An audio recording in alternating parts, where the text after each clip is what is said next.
el vector unitario R.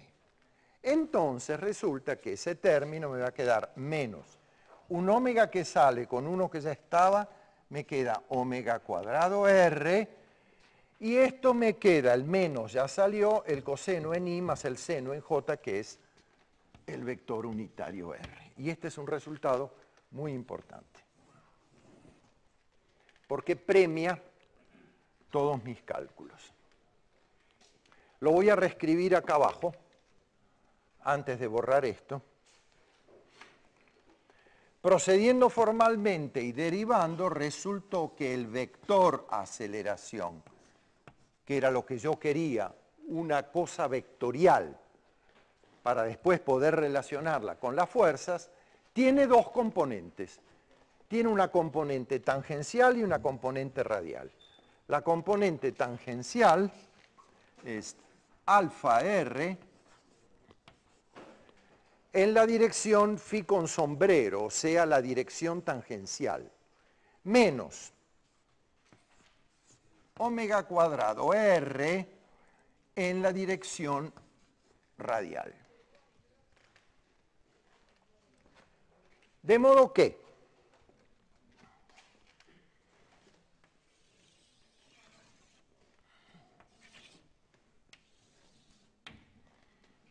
para esta partícula que está rotando, este es el ángulo phi, este es el vector radial, y este es el vector unitario phi. Para esta partícula que está rotando, la aceleración tiene dos componentes. Una en la dirección tangencial, phi, y otra en la dirección radial con signo menos. Quiere decir que esta aceleración tiene dos componentes. Una en esta dirección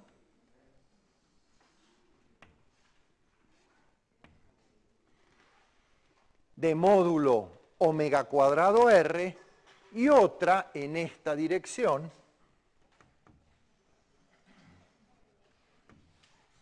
de módulo alfa R. A esta, como está en la dirección tangencial, se la llama atangencial y su módulo es alfa R en la dirección tangencial. Perdón. Y esta se la llama arradial, porque está en la dirección menos radial. Y su módulo, y el vector vale menos omega cuadrado R en la dirección radial. Y aquí aparece algo importante, y es que esta componente de la aceleración puede o no ser cero. Si alfa es cero, puede ser cero.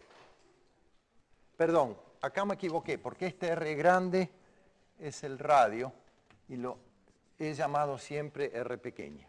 R no puede ser cero, porque si R es cero, el movimiento es trivial. Se reduce a un punto, y un punto pobre lo único que puede hacer es trasladarse, un punto no rota. Entonces, esta aceleración puede ser cero, puede ser positiva si la velocidad angular crece, o bien puede ser negativa si la velocidad angular decrece. Recuerden que el módulo de alfa, o mejor dicho, perdón, alfa es de omega de t, y esa derivada puede ser positiva o negativa. La velocidad angular puede aumentar o disminuir. Si la velocidad angular aumenta, alfa es positiva, si disminuye, alfa es negativa. O sea que la aceleración angular puede tener uno u otro sentido y esta aceleración tangencial puede estar en uno u otro sentido. La otra componente de la aceleración, por el contrario, necesariamente está en la dirección menos radial. No puede estar en otra dirección. Y no puede ser cero, porque si es cero, O es cero omega, en cuyo caso no rota y entonces no se mueve y la cosa es trivial, es una partícula plantada ahí. Si R es cero, no rota porque no tengo un movimiento de rotación. De modo que esta aceleración radial siempre, es raro que se use esa palabra, en física es distinta de cero.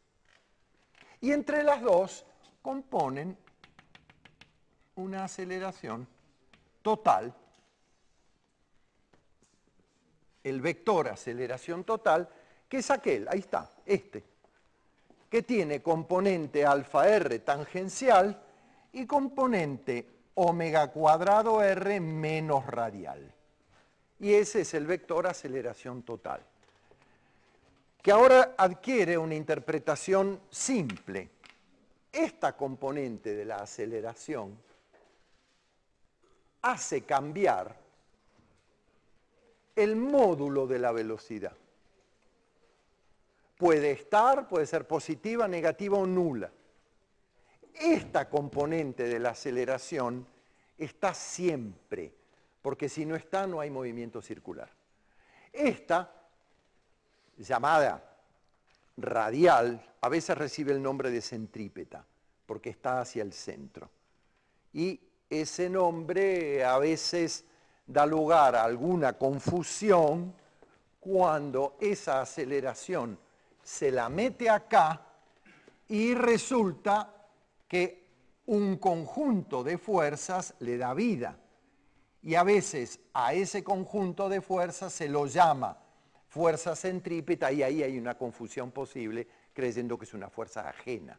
Y no es nada una fuerza ajena. La fuerza centrípeta será la resultante de las fuerzas que generan una aceleración que tiene módulo omega cuadrado r. Entonces, esta es la descripción vectorial del movimiento, que se puede hacer o en cartesianas, como yo empecé, o en polares, como terminé. Este es el vector posición en polares, pero en polares vectoriales. Este es el vector velocidad, que siempre resulta ser tangencial, y este es el vector aceleración, que tiene una componente radial y una componente tangencial. Entonces, la moraleja del cuento es que los vectores son amigos de la física, porque cuando yo hago un planteo vectorial, el resultado es súper elocuente. La velocidad siempre va a ser tangente a la trayectoria, la posición siempre está en la dirección radial, la aceleración tiene componentes siempre menos radiales y puede tener una componente tangencial positiva, negativa o nula. Ok, todo este formalismo, fíjense que no lleva más que saber derivar y saber interpretar los resultados.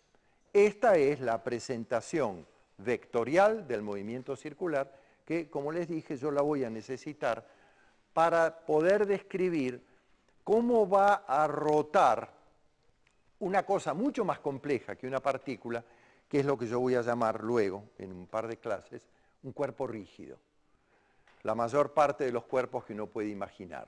Una rueda de bicicleta, la rueda de un motor, un CD, etcétera, etcétera. O sea, distribuciones de masa rígidas. Uno de esos movimientos básicos y elementales van a ser las rotaciones.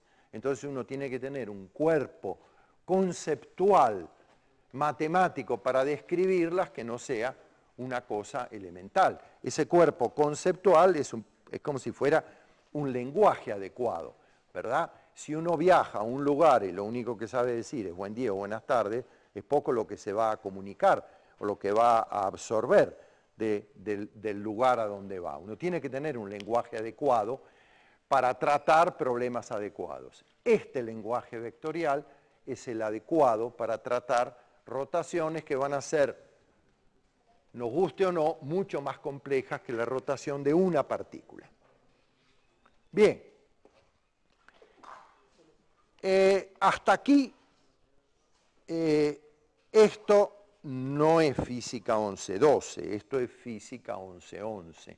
Yo esto se lo hice a los estudiantes en el curso anterior, pero es un curso donde este tratamiento a veces pasa un poco, como les diría, pasa un poco de lado y hay que enfatizarlo en esta asignatura, porque esta asignatura representa el paso de una partícula a dos, a varias y luego a muchísimas. Entonces, evidentemente, cuando uno trabaja con sistemas de partículas, las herramientas de trabajo tienen que ser otras. ¿Por qué? Porque si yo voy a tener un sistema de partículas para describirlo, voy a tener que utilizar esta ecuación para cada una de ellas. Bueno, me animo a hacer eso cuando tengo 2 o 3, pero no cuando tengo 39. Porque una cosa es resolver una ecuación y otra es resolver 39. Y menos que menos cuando tenga 1715. Y ni que hablar cuando tengo una fracción de 6 por 10 a la 23. Entonces es evidente que yo, ecuación por ecuación, no voy a poder progresar. O sea que me tengo que buscar una alternativa de variables indicadoras del conjunto, del grupo, del sistema. Y eso es lo que voy a hacer ahora. Voy a empezar ahora con el tratamiento de los sistemas de partículas.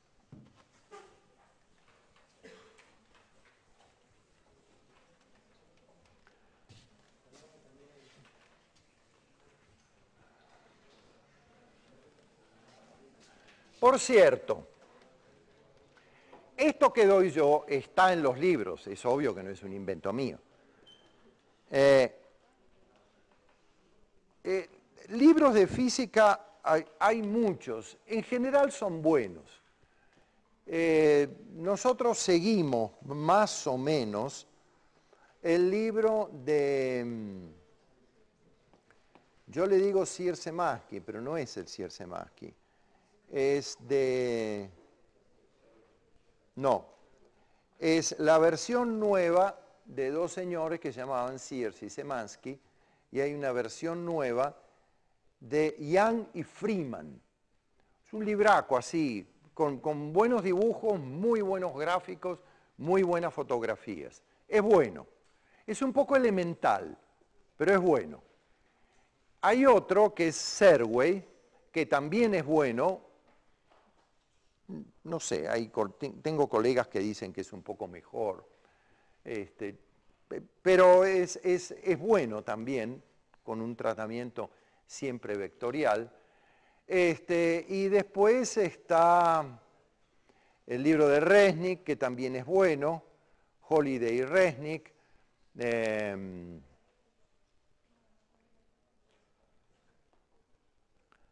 Alonso Finn, excelente, ya está un poco por encima del nivel de la asignatura. Y Tipler, también hay un libro de los cuales hay muchos cuyo autor es Tipler. Cualquiera de ellos los pueden usar. Yo no sigo, formalmente no sigo ninguno, sigo más o menos el orden de ellos. Es decir, yo doy mi versión de los libros, lo cual es lógico, porque para repetir el libro no hace falta ni que me paguen, ni que esté este señor, ni que estén ustedes ahí. Se sientan en su casa, cómodos y tranquilos, y se leen el libro, ¿verdad? Ok, entonces, yo voy a iniciar ahora los sistemas de partículas.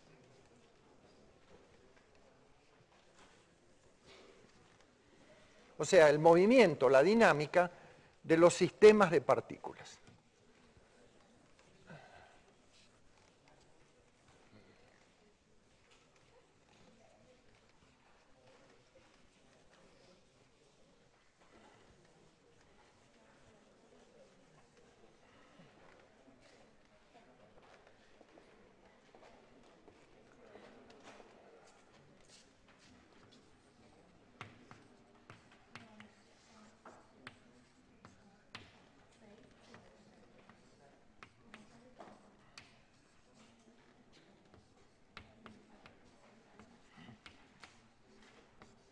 Recuerden que cuando yo digo sistemas de partículas, no quiero decir que sean ni átomos, ni pelotas de golf, ni pelotas de tenis. Son una abstracción. Son cosas que tienen masa, o sea que están sometidas a las leyes de la dinámica, y que el atributo fundamental, cuando yo lo llame partícula, es dónde está. Puede ser grande, puede ser pequeña, pueden ser pelotas de golf, pueden ser metras, pueden ser piedras, pueden ser planetas. Básicamente lo que me interesa para una partícula es dónde está y cuál es su masa. Entonces, rápidamente la física se complica cuando uno tiene más de una partícula.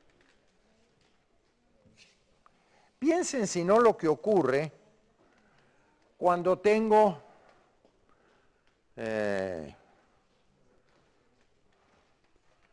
a ver, vamos a ensuciar un poco la universidad. Esto es una tiza. Si yo hago así, evidentemente se cae y se rompe, pero no sé si la vieron en el aire. Yo lancé la tiza, fue haciendo así, y se cayó, y se partió.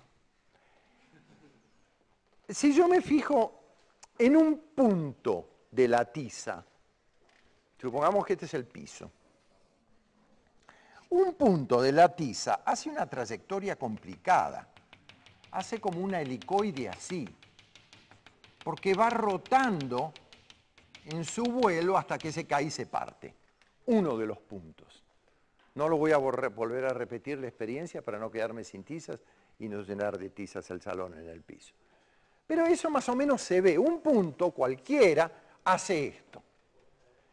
Pero lo curioso es que si yo pudiera repetir el experimento con una filmación en cámara rápida, veríamos que hay un punto de la tiza, uno, que hace esto.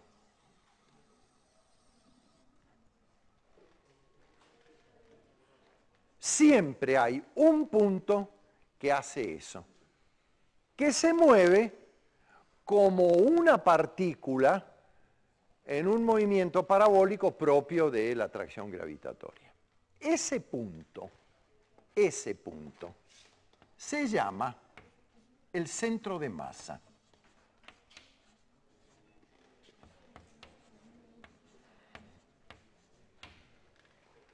Toda distribución de masa, la tiza, yo, ustedes, cualquier cuerpo que tenga masa distribuida tiene un centro de masa. Puede ser que el centro de masa no esté necesariamente en el cuerpo. Por ejemplo, el centro de masa de una pelota hueca no está sobre el cuerpo, está por dentro de la pelota. O sea, está en un lugar en que en realidad no hay masa. Pero es un punto del sistema que tiene propiedades muy singulares. Ustedes se dan cuenta que describir este helicoide es mucho más complicado que describir este movimiento, que es una parábola sencilla. Entonces, a mí me interesa ver dónde está y por qué se mueve así. Entonces, empecemos con la definición del centro de masa para un caso simple. Para el caso de un sistema de dos partículas que están en la posición x1 la masa m1 y en la posición x2 la masa m2. Para ese caso, muy simple, a lo largo de un eje X tengo una partícula aquí, supónganse que este es el origen, en la posición x1, masa m1, posición x2, masa m2, se define la posición del centro de masa como una posición x grande que es igual a m1 por x1 más M2 por X2 sobre M1 más M2. Eso es, bueno, esta X la debería dibujar grande. La posición del centro de masa. Ustedes me pueden decir, ¿pero qué es el centro de masa? Ya lo dije, es una posición particular para un conjunto de partículas, para una distribución de partículas. Ok. Por ejemplo, si estas son mis partículas, el centro de masa estará en un punto entre estas dos. Vamos a suponer un caso particular. Esta es la definición, así se define. Y después resulta que esta definición es útil. Tengan confianza en las definiciones. Recuerden cómo hicimos en Física 11.11. Definimos primero el trabajo. Después definimos la energía cinética. Y resulta que pudimos enlazar la definición del trabajo con la definición de la energía cinética a través del teorema de la energía. Y el teorema del trabajo y la energía, perdón, me equivoqué, el teorema del trabajo y la energía es mucho más simple que usar, en general, que la ecuación F igual a m por A. Entonces, definí por aquí, definí por allá, apareció un teorema. Hay definiciones que son muy felices, esta lo es. Es una definición y como tal hay que admitirla. Ok, mírenla bien. Esto es el producto de las masas por su posición sumadas sobre la suma de las masas. Vamos a hacer una cuenta, vamos a suponer un caso particular. Vamos a suponer que M1 sea igual a M2. O sea, dos masas iguales. ¿Dónde está el centro de masa? Y bueno, si M1 es igual a M2, voy a tener M por X1 más M por X2, porque M1 es igual a M2 igual a M, sobre M más M. Ajá. Bueno, acá abajo tengo 2M. Entonces, ¿qué me va a quedar? M por X1 más M por X2 sobre 2M. Esto se va con esto y me queda X1 más X2 sobre 2. Si las masas son iguales, el centro de masa está en el centro. Perdón. En el centro no. Está en el punto equidistante de ambas partículas. Si son iguales.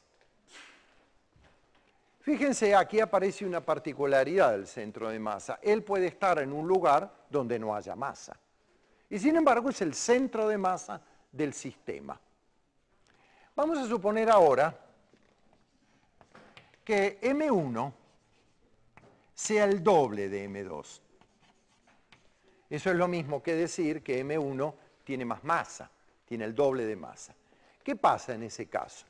El X del centro de masa va a ser 2M2 por X1 más M2 por X2 sobre 2M2 más M2. Dicho en otros términos, el M2 se va y me queda 2X1 sobre 3, 2 más 1 es 3, más X2 sobre 3. Quiere decir que la posición del centro de masa es 2/3 de X1 más 1/3 de X2. Quiere decir que este término pesa en la suma el doble que este. Conclusión. ¿Dónde va a estar el centro de masa en este lado? En este caso, perdón. Va a estar más cerca de la masa más grande. Va a estar en 2/3 de X1 más 1/3 de X2. Si no lo ven de manera obvia, hagamos una cosa. Pongamos el origen en X1. En M1 quiere decir que X1 es 0. Vamos a suponer que x1 sea 0. Si x1 es 0, la posición del centro de masa está en x2 sobre 3, en un tercio de esto.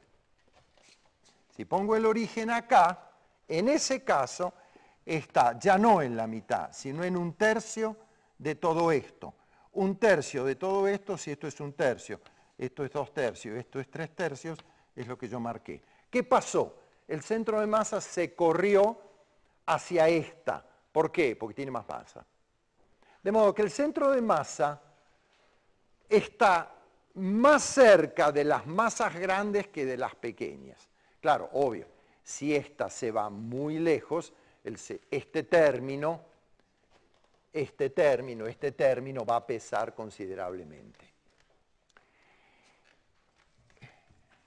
Vamos a una tercera visión. ¿Qué pasa si M1 es mucho mayor que M2? Bueno, si M1 es mucho mayor, la posición del centro de masa será M1 por X1, la voy a escribir de otra manera, sobre M1 más M2, más M2 sobre M1 más M2, X2. Es lo mismo. Estoy haciendo este término sobre este denominador más este término sobre este denominador. Ahora bien, si M1 es mucho más grande que M2, 100 veces más, y bueno, entonces M2 es prácticamente despreciable frente a M1, acá en el denominador. Si esto vale 100 y esto vale 1, es lo mismo dividir más o menos por 100 que por 101. Entonces aquí lo puedo despreciar. Y puedo decir algo muy común en la física, que esto es aproximadamente igual a M1 sobre M1 por X1 más, aquí hago la misma aproximación, si la hice acá, tengo derecho a hacerla acá. Este M2 prácticamente no agrega nada al denominador y dejo M1. Pero esto se va con esto.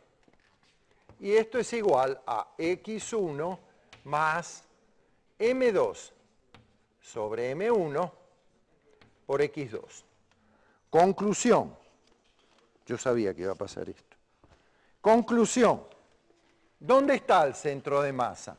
Y está en la posición de una partícula corrido un poquito una cantidad que depende de la otra y del cociente de masas, pero este cociente de masas es mucho menor que 1, esto. ¿Qué quiere decir? Que si M1 es mucho más grande que M2, el centro de masa está muy cerca de la posición de M1, apenas un poco corrido hacia M2. Con lo cual quiero mostrar que el centro de masas se corre, se pone, se coloca más cerca de donde hay más masa que donde hay menos. Se corre hacia la posición de las masas mayores. Eso es lo que dice esta expresión que matemáticamente, o a mí y a mis colegas, nos gusta llamar un promedio pesado. ¿Por qué pesado? El promedio de las posiciones sería x1 más x2 sobre 2. Pero es un promedio donde cada cantidad entra con un factor, que es su masa, que corre la posición del promedio hacia las posiciones donde ese factor sea mayor. Es un promedio con factores de peso, se llama así, M1 y M2. Muy bien, eso en el caso de dos partículas.